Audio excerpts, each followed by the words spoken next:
السلام علیکم ورحمۃ اللہ تعالی وبرکاتہ۔ وعلیکم السلام ورحمۃ اللہ تعالی وبرکاتہ۔ الحمد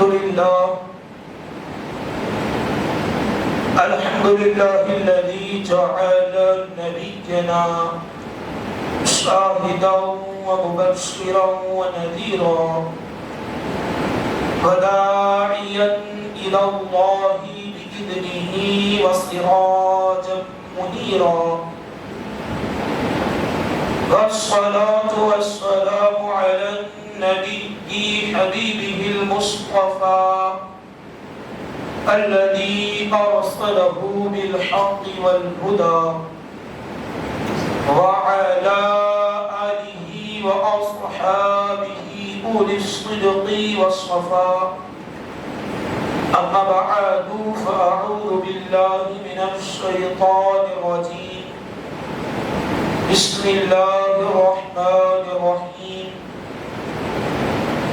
تلك الرسل فضلنا بعضهم على بعض، منهم من كلم الله ورفع بعضهم درجات، صدق الله المولانا العظيم، وبلغنا رسوله النبي الأمين الحفيظ المختار الرؤوف الرحيم، ونحن على ذلك لمن الشاهدين والشاكرين والذاكرين، والحمد لله رب العالمين۔ آئیے آغاز گفتگو سے پہلے ہمارا مل کر کے حضور سرور کائنات، سید کائنات، جان کائنات، روح کائنات، وجہ تخلیق کائنات، مصطفیٰ جان رحمت، شمع وزم ہدایت، قاسم نعمت، مالک جنت، شب اسرا کے دلہا، نوشہ بزم جنت، صاحب بحر و بر، صاحب رجعت شمس و شق القمر، نائب دست قدرت، جناب احمد مجتبی محمد المصطفیٰ، ارواحنا فدا صلی اللہ تعالی علیہ وسلم کی مقدس بارگاہ میں ہم اپنی عقیدتوں کا خراج پیش کرتے ہیں۔ با ادب بلند آواز سے میرے ساتھ مل کر کے درود پاک کا تحفہ سرکار علیہ السلام کی بارگاہ عظمت میں پیش کرنے کی کوشش کریں۔ الصلاة والسلام علیک یا رسول اللہ، الصلاۃ والسلام علیک یا رسول اللہ، الصلاة والسلام علیک یا حبیب اللہ، الصلاۃ والسلام علیک یا حبیب اللہ، الصلاة والسلام علیک یا نبی اللہ، الصلاۃ والسلام علیک یا نبی اللہ، صلی اللہ تعالی علیہ وسلم۔ صلی اللہ تعالی علیہ وسلم۔ امام الکلام، کلام الامام سیدی اعلیٰ حضرت لکھتے ہیں، ہے کلام الہی میں شمس و ضحیٰ، تیرے چہرہ نور فضا کی قسم، ہے کلام الہی میں شمس و ضحیٰ، تیرے چہرہ نور فضا کی قسم، قسم شب تار میں راز یہ تھا کہ حبیب کے زلف دوتا کی قسم، تیرے خلق کو حق نے عظیم کہا، تیری خلق کو حق نے جمیل کیا، تیرے خلق کو حق نے عظیم کہا، تیری خلق کو حق نے جمیل کیا، کوئی تجھ سا ہوا ہے نہ ہوگا شہا، تیرے خالق حسن و ادا کی قسم کوئی تجھ سا ہوا ہے نہ ہوگا شہا تیرے خالق حسن و ادا کی قسم وہ خدا نے یہ مرتبہ تجھ کو دیا نہ کسی کو ملے نہ کسی کو ملا وہ خدا نے یہ مرتبہ تجھ کو دیا نہ کسی کو ملے نہ کسی کو ملا کہ کلام مجید نے کھائی شہا تیرے شہر و کلام و بقا کی قسم کہ کلام مجید نے کھائی شہا تیرے شہر و کلام و بقا کی قسم تیرا مسند ناز ہے عرش بری تیرا محرم راز ہے روح امی تیرا مسند ناز ہے عرش بری تیرا محرم راز ہے روح امی تو ہی مالک ہر دو جہاں شہا تیرا مثل نہیں ہے خدا کی قسم تو ہی مالک ہر دو جہاں شہا تیرا مثل نہیں ہے خدا کی قسم یہی کہتی ہے بلبل باغ جنا کہ رضا کی طرح کوئی سحر بیاں یہی کہتی ہے بلبل باغ جنا کہ رضا کی طرح کوئی سحر بیاں نہیں ہند میں واصف شاہ خدا مجھے شوقی طبع رضا کی قسم نہیں ہند میں واصف شاہ خدا مجھے شوقی طبع رضا کی قسم ایسا تجھے خالق نے طرح دار بنایا ایسا تجھے خالق نے طرح دار بنایا یوسف کو تیرا طالب دیدار بنایا ایسا تجھے خالق نے طرح دار بنایا یوسف کو تیرا طالب دیدار بنایا کونین بنائے گئے سرکار کی خاطر کونین بنائے گئے سرکار کی خاطر کونین کی خاطر تمہیں سرکار بنایا کونین بنائے گئے سرکار کی خاطر کونین کی خاطر تمہیں سرکار بنایا اور مولا علی نے واری تیری نیند پر نماز مولا علی نے واری تیری نیند پر نماز وہ بھی نماز عصر جو اعلیٰ خطر کی ہے صدیق بن کے غار میں جا اپنی دے چکے صدیق بن کے غار میں جا اپنی دے چکے اور حفظ جا تو جان فروز غرر کی ہے ثابت ہوا کہ جملہ فرائض فروغ ہے ثابت ہوا کہ جملہ فرائض فروغ ہے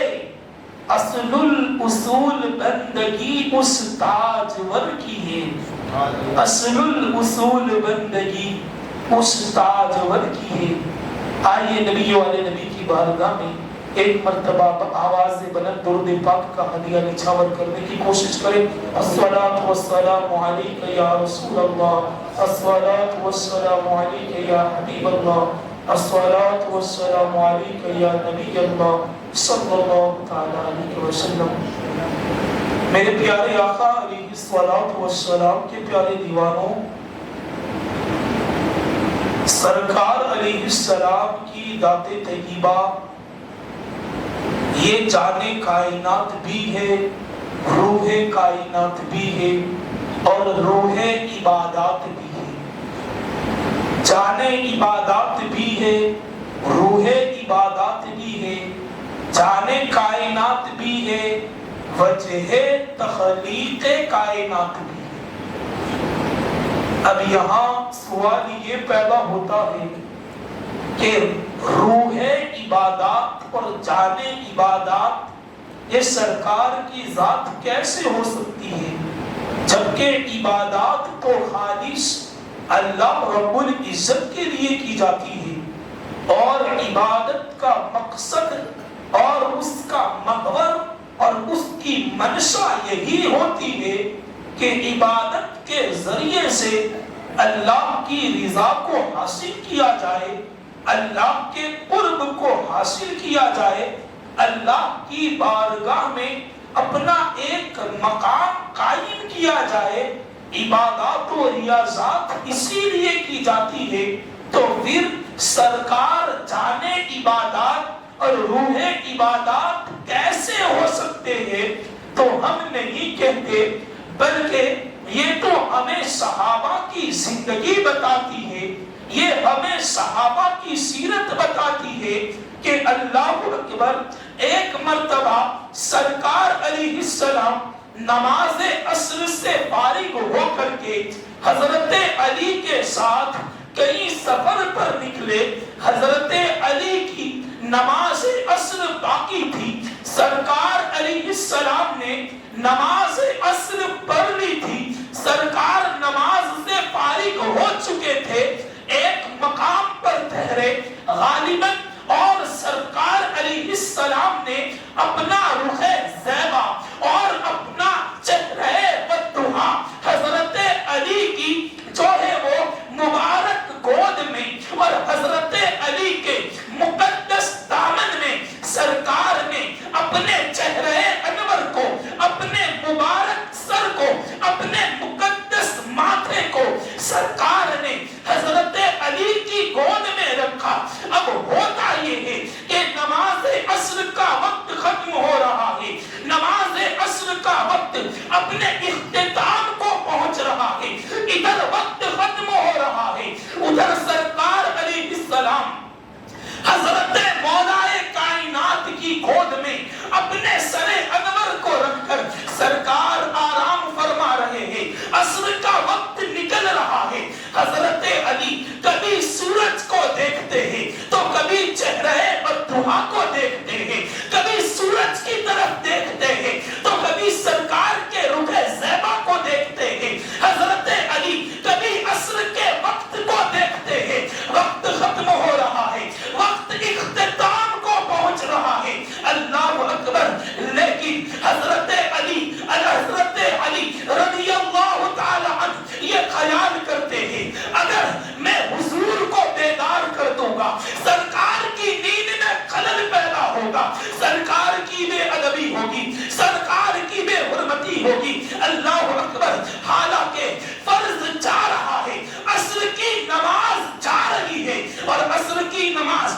کوئی عام نماز نہیں۔ قرآن ارشاد فرماتا ہے حافظوا علی الصلوات والصلاۃ الوسطی وقوموا للہ قانتین، نمازوں کی حفاظت کرو اور خاص کر کے عصر کی نماز کی حفاظت کرو۔ یہ عصر کی نماز کوئی عام نماز نہیں، بلکہ یہ عصر کی نماز اصفیاء کے نزدیک، اولیاء کے نزدیک جس طریقے سے ہمارے نزدیک جو ہے وہ لیلۃ القدر کی رات اہمیت رکھتی ہے، اسی طریقے سے اصفیاء کے نزدیک، اولیاء کے نزدیک لیلۃ العصر کی نماز اتنی ہی اہمیت رکھتی ہے، اتنی ہی قابلیت رکھتی ہے، اللہ اکبر، عصر کی نماز، اور وہ بھی کس کی قضا ہو رہی ہے؟ جو باب ولایت ہے، جس کے در سے ولایت بڑھتی ہے۔ جب اصفیاء اور اولیاء کے نزدیک عصر کی نماز اتنی اہمیت رکھتی ہے تو وہ باب ولایت جس کے در سے ولایت بڑھتی ہے، اس کے نزدیک عصر کی نماز کی اہمیت کتنی ہوگی، اس کی نظروں میں عصر کی نماز کا مقام کیا ہوگا۔ لیکن حضرت علی کرے تو کیا کرے، ایک طرف حضور علیہ السلام کی اپنے سر انور کو حضرت مولا کائنات کے جو ہے وہ دامن میں رکھ کر کے آرام فرما رہے ہیں، ادھر سورج غروب ہو گیا، حضرت علی کی آنکھوں سے آنسو جاری ہو گئے، اور حضرت علی کی آنکھوں سے نکلنے والے وہ مقدس اور وہ انمول آنسو جس کو میرے آقا علیہ السلام کے چہرے انور پر تپکنے کا موقع میسر آیا، حضور کے رخ انور پر حضرت علی کے آنسو گرے، سرکار بیدار ہو گئے۔ سرکار نے پوچھا علی کیوں رو رہے ہو، کیا بات ہے، رونے کی وجہ کیا ہے؟ حضرت علی نے سورج کی طرف دیکھا اور حضور کی بارگاہ میں عرض کیا آقا میری عصر کی نماز ختم ہو گئی ہے، میری عصر کی نماز قضا ہو گئی ہے، سورج غروب ہو چکا ہے، مغرب کا وقت شروع ہو چکا ہے۔ آقا علیہ السلام نے فرمایا علی گھبرانے کی ضرورت نہیں ہے، سرکار نے اشارہ فرمایا تو ڈوبا ہوا سورج پلٹ آیا۔ نعرہ رسالت مجتہدامن حضور کا اشارہ پاتے ہی سورج الٹے قدم واپس لوٹا، اور سرکار نے نماز عصر پڑھنے کا حضرت علی کو موقع عنایت فرمایا۔ اب دیکھو صحابہ کی زندگی دیکھو، مولا علی نے واری تیری نیند پر نماز، اور وہ بھی نماز عصر جو اعلیٰ خطر کی ہے۔ حضرت علی تو اپنی نماز قضا کر چکے تھے، اور عبادت کو جو کہ ایک اہم نماز ہے حضرت علی نے ترک کر دیا، اور ترک کرنے کی وجہ کیا تھی؟ سرکار علیہ السلام کی ذات طیبہ تھی، ایک طرف سرکار کی ذات، ایک طرف اللہ کی عبادت۔ حضرت علی نے عبادت کو ترک کر کے بتا دیا کہ عبادت اس وقت تک قبول نہیں ہوتی جب تک کہ محبوب کی رضا شامل نہ ہو جائے، عبادت اس وقت تک قبول نہیں ہوتی جب تک کہ عشق مصطفیٰ اور محبت مصطفیٰ تمہارے دلوں میں معجزہ نہ ہو جائے، محبت مصطفیٰ تمہارے دلوں میں گھر نہ کر جائے، اس وقت تک عبادت قبول نہیں ہوتی۔ پتا چلا ایک طرف جب عبادت کی بات ہو، ایک طرف جب رخ مصطفیٰ کی بات ہو، چہرہ بدوحا کی بات ہو، سرکار کی ذات کی بات ہو، تو حضرت علی نے نماز کو ترک کر کے بتا دیا کہ سرکار یہ روح عبادت ہے، سرکار یہ جان عبادت ہے۔ امام اسی کی طرف تو اشارہ کرتے ہیں اور لکھتے ہیں مولا علی نے واری تیری نیند پر نماز، اور وہ بھی نماز عصر جو اعلیٰ خطر کی ہے، اور سورج الٹے پاؤں پلٹے، سورج الٹے پاؤں پلٹے، چاند اشارے سے ہو چاک، اندھے نجدی دیکھنے قدرت رسول اللہ۔ یہ تو مشہور جو چیزیں ہیں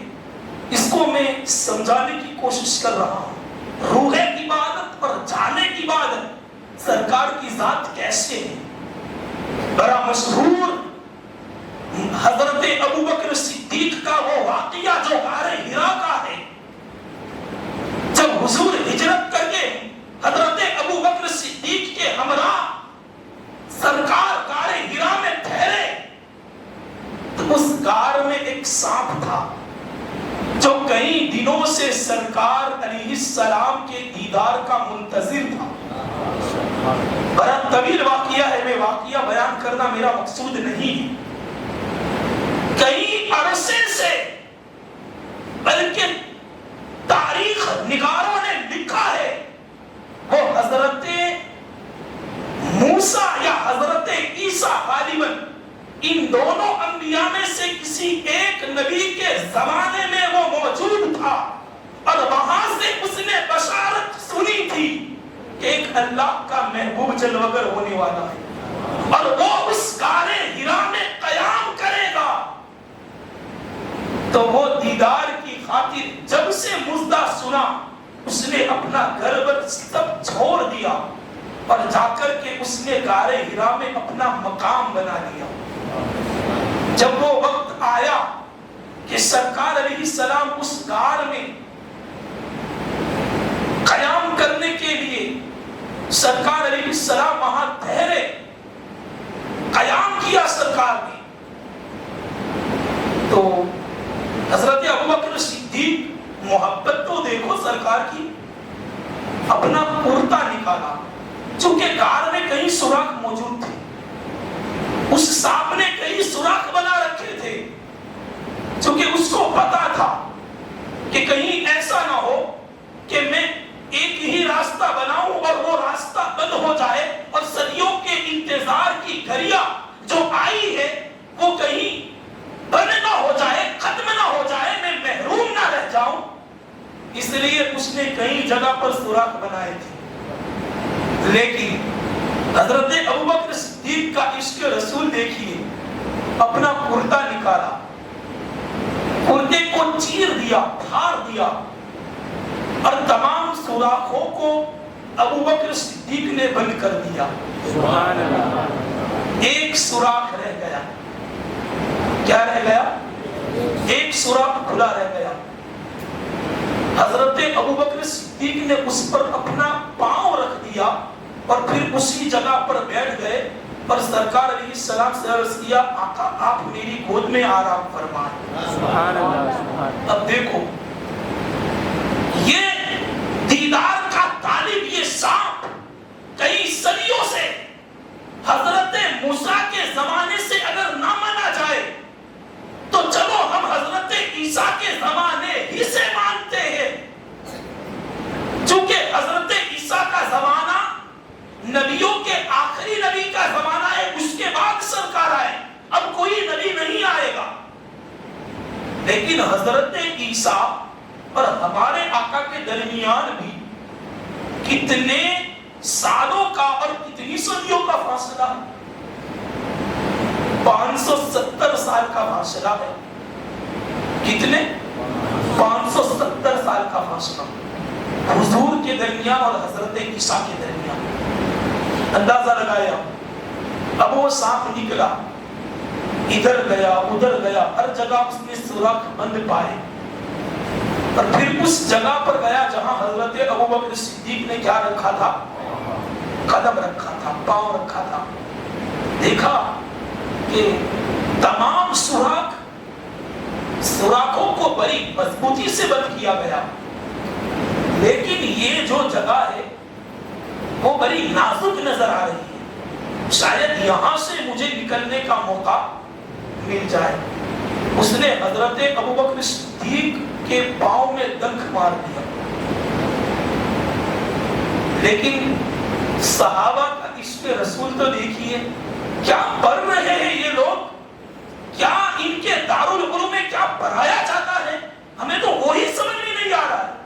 کیا کتابیں پڑھتے ہیں، صحابہ کی کیا تاریخ پڑھتے ہیں۔ حضور حضرت ابوبکر صدیق کی گود میں آرام فرما ہے، سانپ نے دنک مار دیا، لیکن حضرت ابوبکر صدیق نے اپنا پاؤں تک ہلایا۔ اب سانپ اگر کسی کو دنس لے اور کسی کو اگر وہ اپنا زہر آلود دنک مار لے تو بندے کی پوزیشن اور اس کی حالت کیا ہوتی ہے، یہ اسی کو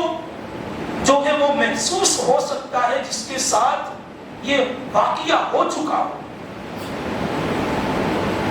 لیکن حضرت ابوبکر صدیق نے اپنا قدم نہیں ہلایا۔ کیوں نہیں ہلایا؟ کہ کہیں سرکار علیہ السلام کی نیند میں خلل پیدا نہ ہو جائے، قدم نہیں ہلایا۔ لیکن آنسو تو بے اختیار نکلتے ہیں بندے کے، کبھی کبھی بندہ چاہتا نہیں ہے، لیکن حالات اور پوزیشن اور کچھ ایسے واقعات بندے کی زندگی میں آتے ہیں کہ بندہ نہ چاہ کر بھی جو ہے وہ آنسو بہا دیتا ہے اور آنسو اس کی آنکھوں سے نکل جاتے ہیں۔ حضرت ابوبکر صدیق کے آنسو سرکار علیہ السلام کے چہرے والضحیٰ پر پڑے۔ سرکار بیدار ہوئے، سرکار نے دریافت کیا ابو بکر کیا بات ہے، کیوں رو رہے ہیں؟ عرض کیا تھا مجھے سانپ نے دست لیا۔ سرکار علیہ السلام نے اپنا لعاب دہن، اپنا تھوک مبارک سرکار نے نکالا اور حضرت ابوبکر صدیق کے پاؤں میں سرکار نے اپنا لعاب دہن لگایا تو وہ زہر فوراً ختم ہو گیا۔ سبحان اللہ سبحان اللہ۔ اب یہاں دیکھو، صدیق بن کے غار میں جا اپنی دے چکے، حضرت ابوبکر صدیق تو جان دے چکے تھے، سانپ نے دنس لیا تھا۔ اگر حضور اپنا لعاب دہن نہ لگاتے تو ان کی جان نکل جاتی۔ امام کہتے ہیں صدیق بن کے غار میں جا اپنی دے چکے، صدیق بن کے غار میں جا اپنی دے چکے، پر اصل جا تو جانے فروز قرر کی ہے۔ امام کہتے ہیں کہ حضرت ابوبکر صدیق رضی اللہ تعالی عنہ نے تو سرکار کے نام پر اپنی جان کو نچھاور کر دیا تھا۔ یہ تو سرکار کا کرم ہے کہ سرکار نے لعاب دہن لگایا تو ابوبکر صدیق کا پاؤں اچھا ہو گیا، زہر اتر گیا۔ لیکن ابوبکر صدیق ہمیں بتا تو یہ بتا کر کے گئے کہ جب ایک طرف ذات رسول ہو اور ایک طرف اپنی جان کا نذرانہ پیش کرنے کی باری آئے تو ہم افضل البشر ہو کر کے ہم مصطفیٰ کے قدموں پر اپنی جان کو قربان کر دیتے ہیں۔ یہ ابوبکر صدیق ہمیں سبق سکھا رہے ہیں اور ہمیں بتا رہے ہیں۔ حالانکہ شریعت کا مسئلہ کیا ہے؟ اگر کسی کی جان پر بن آئے، جان اگر بچانے کی باری آئے، ایک طرف عبادت ہو ایک طرف جان کا مسئلہ ہو تو عبادت چھوڑ دو، پہلے اپنی جان بچاؤ۔ یہ شریعت ہمیں سکھاتی ہے۔ اور ایک مسئلہ آپ کے ذہنوں کی کھڑکیوں کو کھولنے کے لیے بتا رہا ہوں۔ شریعت یہاں تک حکم دیتی ہے کہ کسی کے پاس کھانے کے لیے کچھ نہ ہو یا پینے کے لیے کچھ نہ ہو اور کوئی ایسے اسباب بھی نہیں کہ جہاں سے وہ پینے کے لیے پانی حاصل کر سکے، اس کو طلب کر سکے، اور اس کے پاس صرف شراب ہی ہو اور اس کی جان پر بن آئی ہے، تو ایسے بھیانک جنگل میں بندہ شراب کے 2 گھونٹ پی کر کے اپنی جان کو بچا لے۔ یہ شریعت نے انسان کی انسانیت کو باقی رکھنے کے لیے ہمیں یہ درس دیا۔ قرآن نے ہمیں یہ درس دیا، جب جان بچے گی تو عبادات ہوگی، جب جان بچے گی تو رب کی بارگاہ میں ہم گر گرائیں گے۔ تو انسان کی جان کی اسلامی شریعت میں ایک اہمیت ہے۔ تو یہاں دیکھو حضرت ابوبکر صدیق رضی اللہ تعالی جان دینے کی باری آئی تو جان دے دی، لیکن سرکار کی جو ہے وہ نیند میں خلل آنے نہیں دیا۔ اسی کی طرف امام اشارہ کرتے ہیں اور لکھتے ہیں ثابت ہوا کہ جملہ فرائض فروع ہے،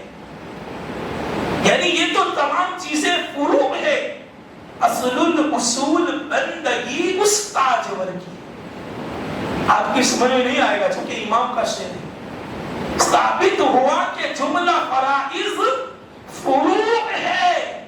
یعنی یہ جملہ عبادات فروع ہے، اور اصل جو عبادت ہے، جو روح عبادت ہے، جو جان عبادت ہے، وہ سرکار علیہ السلام کی ذاتی عبادت۔ یہ ہمیں صحابہ اور اسلاف کے زندگی اور ان کے سیرت میں پیش آنے والے اہم کارنامے ہمیں یہ بتاتے ہیں کہ سرکار کی جان، یہ سرکار کی ذات اور سرکار علیہ السلام کی عزت، یہ ہمارے نزدیک عبادت سے بھی افضل ہے اور اپنی جان سے بھی افضل ہے۔